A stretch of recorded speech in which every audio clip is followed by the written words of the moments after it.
Assalamualaikum warahmatullahi wabarakatuh. Perkenalkan, nama saya Samsiar dari Akademi Farmasi Yamasi Makassar, kelas reguler C. Jadi dalam video ini saya akan menjelaskan tentang sistem endokrin. Langsung saja ke pengertian pertama, sistem endokrin. Sistem endokrin adalah suatu sistem yang bekerja dengan perantara zat-zat kimia atau hormon yang dihasilkan oleh kelenjar endokrin. Kelenjar endokrin merupakan kelenjar buntu atau sekresi internal yang mengirim hasil sekresinya langsung masuk ke dalam darah dan cairan beredar dalam jaringan kelenjar tanpa melewati duktus atau saluran. Sistem endokrin terdiri dari kelenjar-kelenjar endokrin dan bekerja sama dengan sistem syaraf. Mempunyai peran penting dalam pengendalian kegiatan organ-organ tubuh. Nah, adapun kelenjar utama sistem endokrin adalah hipofizis, tiroid, adrenal, pankreas, hipotalamus, paratiroid, pineal body, organ reproduksi, ovarium, dan testis.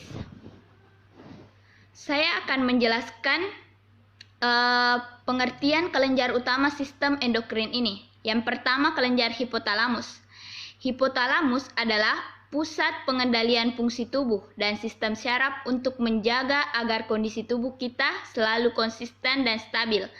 Hipotalamus terletak tepat di bawah talamus dan di atas kelenjar hipofisi atau pituitari. Hipotalamus memiliki ukuran yang sangat kecil, kurang lebih sebesar almond dengan berat sekitar 1% dari berat otak. Nah, lanjut ke kelenjar hipofizis. Kelenjar hipofizis disebut juga master of gland karena menghasilkan bermacam-macam hormon yang mengatur kegiatan kelenjar lainnya. Berukuran seperti kacang polong, ini adalah penonjolan dari bagian bawah hipotalamus di dasar otak. Terletak di dasar tengkorak yang memegang peran penting dalam sekresi hormon dari semua organ-organ endokrin. Adapun jenis-jenis dari hipofizis, yaitu hipofizis anterior, lobus intermedia, dan hipofizis posterior. Langsung saja ke hipofizis anterior. Hipofizis anterior ini menghasilkan hormon yang mempengaruhi payudara, adrenal, tiroid, ovarium, dan testis. Di samping beberapa hormon lainnya, hipofizis anterior menerima sinyal dari anterior ini juga mensintesis dan mengeluarkan hormon endokrin penting seperti hormon adrenokortikotropik atau ACTH untuk mengaktifkan kelenjar adrenal, thyroid stimulating hormone atau TSH untuk merangsang kelenjar tiroid, follicle stimulating hormone atau FSH untuk merangsang ovarium pada wanita dan testis pada pria, dan untuk merangsang ovarium untuk mengaktifkan ovulasi pada wanita. Luteinizing hormone atau LH untuk merangsang ovarium pada testis. Hormon pertumbuhan atau GH untuk membantu dalam pertumbuhan manusia. Hormon releasing hormone atau GHRH untuk melepaskan hormon, dan prolaktin untuk mengaktifkan produksi susu setelah kelahiran pada bayi pada wanita. Lanjut, lobus intermedia. Bagian terpisah dari lobus anterior oleh sisa kantong rakte dan disebut celah rakte. Pada manusia, selnya tidak bergranula. Bagian tengah dari kelenjar hipofizis yang bersifat unik karena bagian ini akan menghasilkan kemunduran atau rudimenter selama masa pertumbuhan. Belum secara jelas diketahui fungsinya, namun menghasilkan hormon melanotropin atau melanoti stimulating hormone atau MSH merangsang melagnosis, yaitu sel-sel yang mengandung pigmen. Lanjut ke hipofizis posterior.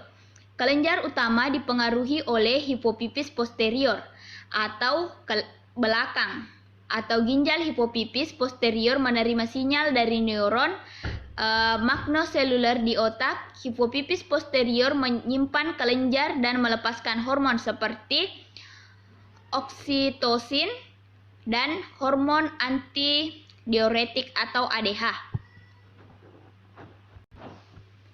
Lanjut ke kelenjar tiroid. Kelenjar yang terletak di dalam leher di bagian bawah, melekat pada tulang laring sebelah kanan depan trankea dan melekat pada dinding laring. Terdiri dari dua lobus. Yang lobus pertama yaitu dextra dan lobus sinistra. Saling berhubungan masing-masing. Lobus tebalnya 2 cm, panjang 4 cm, dan lebar 2,5 cm. Pembentukan tergantung pada jumlah iodium oksogen yang masuk ke dalam tubuh, sumber utama untuk memelihara keseimbangan iodium dalam makanan dan air minum.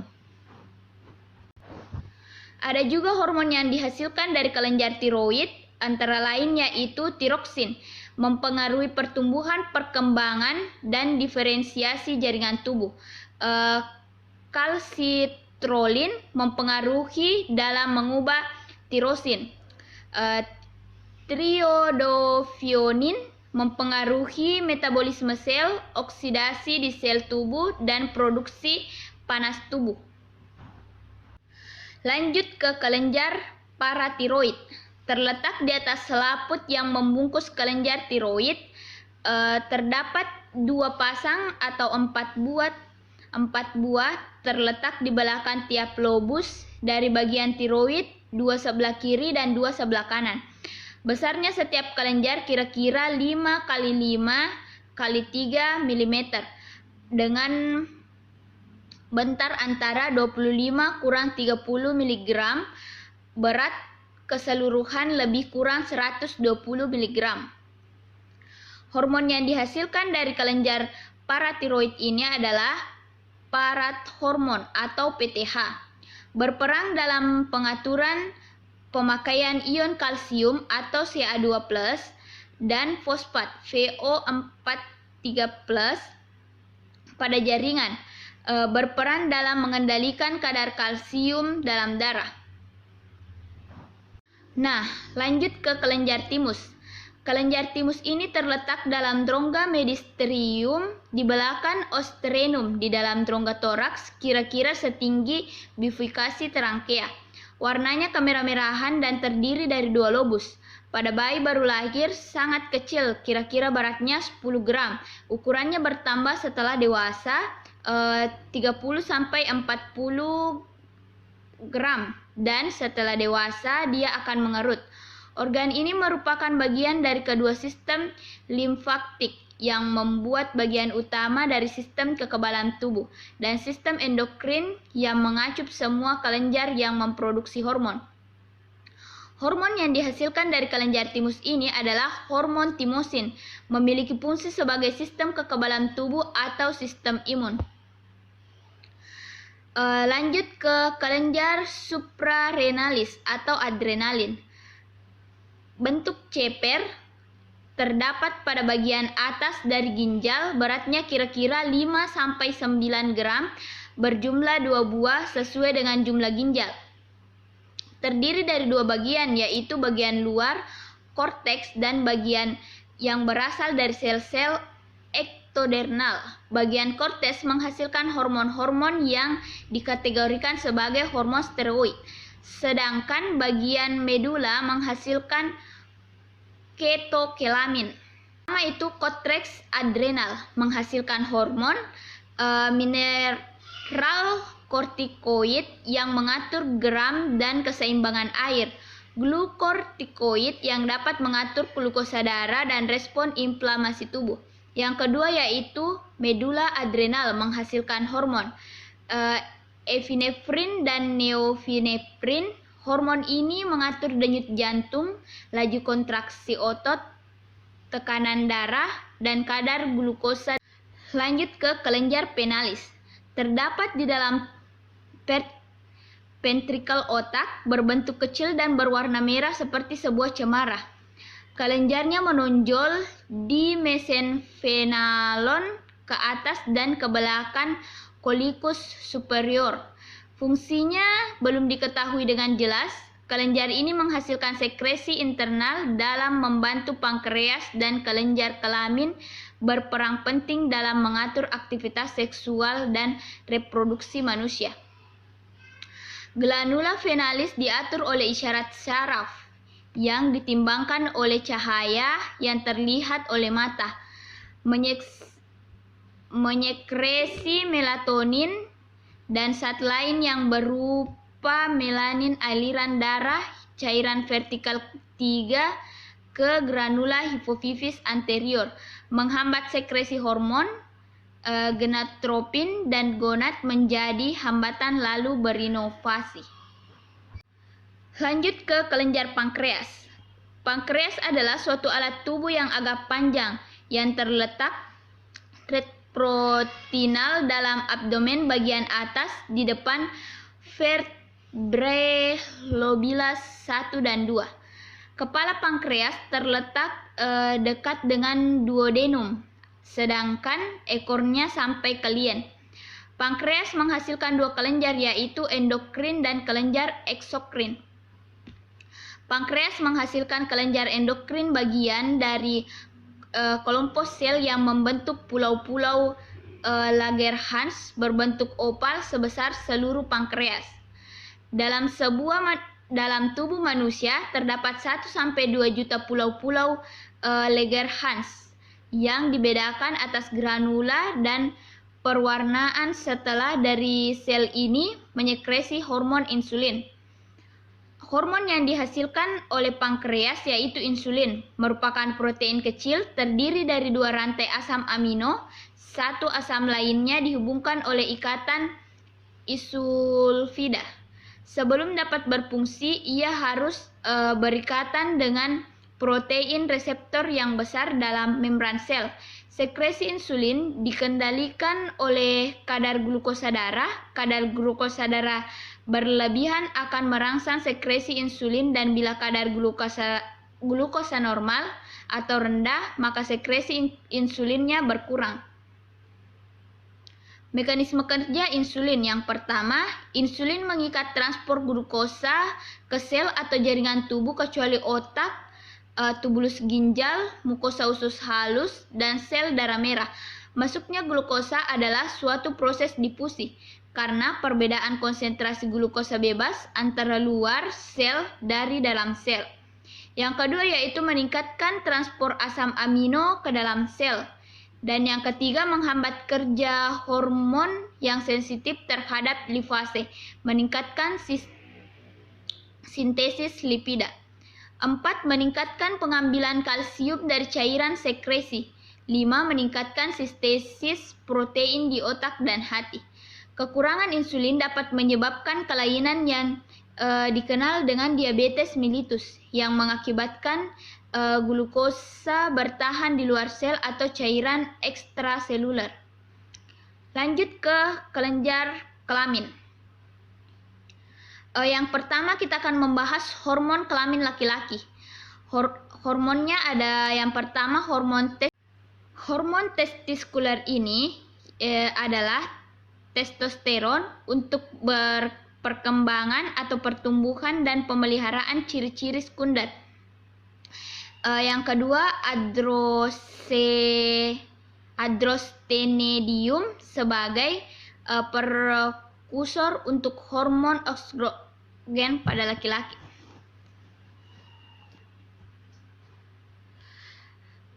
Hormon testiskuler yang pertama yaitu testosteron untuk perkembangan, pertumbuhan, dan pemeliharaan ciri-ciri sekunder. Yang kedua yaitu androstenedion sebagai prekursor untuk hormon estrogen pada laki-laki. Yang ketiga yaitu dihidrotestosteron atau DHT untuk pertumbuhan parental dan diferensiasi genetial laki-laki. Dan yang terakhir yaitu inhibin dan protein pengikat androgen dihasilkan oleh sel-sel setoli dan berfungsi untuk merespons sekresi FSH. Lanjut ke hormon hipofis atau FSH.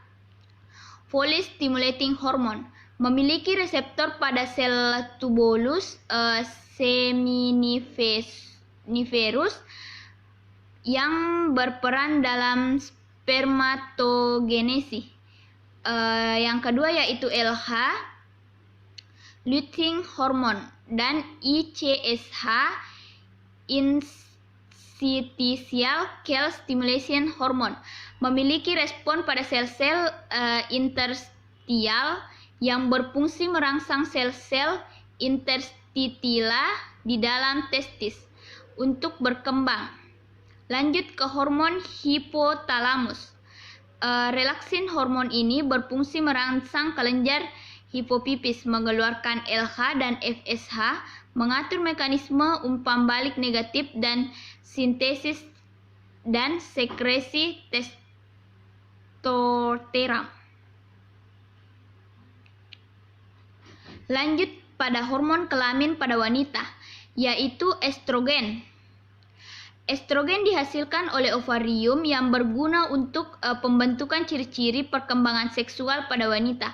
Estrogen ini berguna untuk siklus menstruasi dengan membentuk kekebalan endometrium, menjaga kualitas dan kuantitas cairan serviks dan vagina sehingga sesuai untuk penetrasi sperma.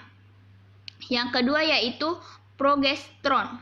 Progesteron ini diproduksi oleh coproluteum. Progesteron mempertahankan kekebalan endometrium sehingga dapat menerima inflamasi zigot. Yang ketiga yaitu gonadotropin releasing hormone atau GnRH. Merupakan hormon yang diproduksi oleh hipotalamus di otak. GnRH akan merangsang pelepasan FSH atau follicle stimulating hormone. Dan yang keempat yaitu FSH dan LH. Kedua hormon ini dinamakan gonadotropin hormon yang diproduksi oleh hipofisis akibat rangsangan dari GnRH. FSH akan menyebabkan pematangan oleh folikel. Dari folikel yang matang akan dikeluarkan ovum. Kemudian folikel yang akan menjadi korsuleum dipertahankan oleh waktu tertentu oleh LH. Baiklah, terima kasih atas waktu yang telah diberikan. Cukup sekian penjelasan saya tentang sistem endokrin. Assalamualaikum warahmatullahi wabarakatuh.